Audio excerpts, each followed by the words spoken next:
Life after death. We do not die but pass into another world, into a new life. Life after clinical death, an eyewitness's story.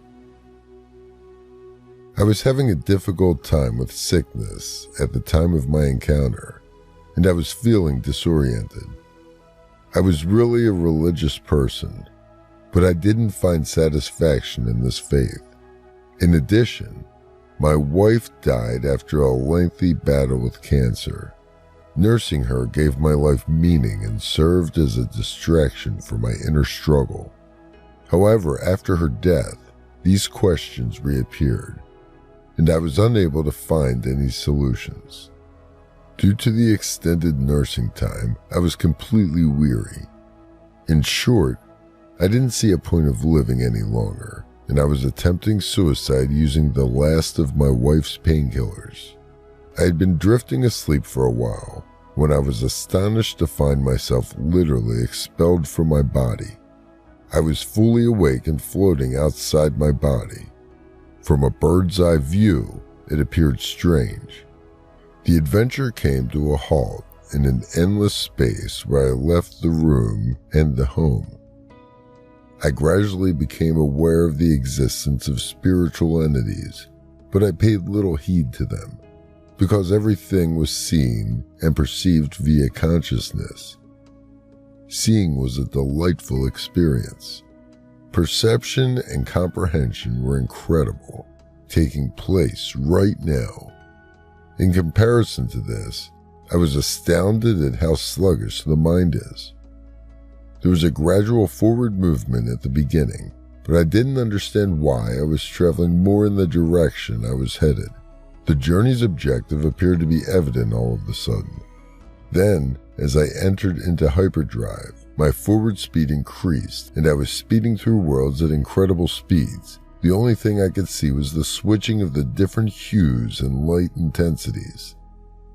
I was usually approximately half a meter above the ground with this. I didn't notice any resistance or friction as a result of the speed. I finally arrived at my goal. It was pitch black all around me, and I sensed the presence of countless entities. They gave me the sense of being sluggish, despite the fact that they didn't talk at the same time. They didn't even appear to notice the darkness, since they were so absorbed in their own thoughts. I was thinking to myself, wait, I'm in the wrong location. I'm not feeling good in this place. Despite the darkness, I could clearly see that I was standing on the bank of a lake because I could see a boat far away. I didn't have time to ponder about my situation. There was a man standing straight in the boat holding a lamp and staring at us. I recognized him right away. It had to be an angel. It's no surprise that it was the sole light visible from a great distance. But I was unconcerned about him. I was utterly uninterested in him. He finally came ashore and stayed within an arm's reach of me.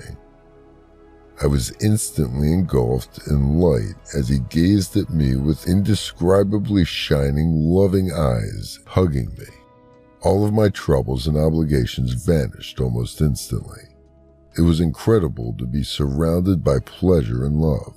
I was suddenly imbued with a confidence that I had never known before. It seemed as though I was a completely new person. It became evident to me right away that my sole intention had been my own thinking. I was in a coma for 3 days at home while he spoke to me in my mind and told me 2 things about my future.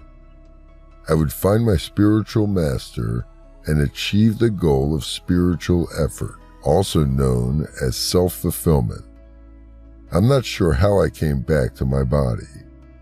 I'd been in a coma for 3 days at home, and then there was an intensive care unit. The next thing I recall is searching for my psychiatric ward room. I couldn't recall my room number, and all the doors appeared to be identical. When I returned home the next week, a working friend informed me that she wanted to reduce her personal collection of books and asked if I would be interested in a Ramana Maharshi and Indian mystic book. I'd never heard of him before. However, I remember the angels commenting about finding my spiritual teacher.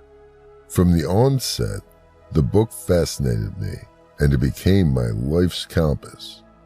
The second prophecy of angels was fulfilled 20 years later. What a nightmare it would have been if I would have succeeded in my suicide attempt, and I would have witnessed firsthand how my life may bloom. I had no idea that things may shift in ways I could never have imagined. See also other interesting videos about life after death on our channel.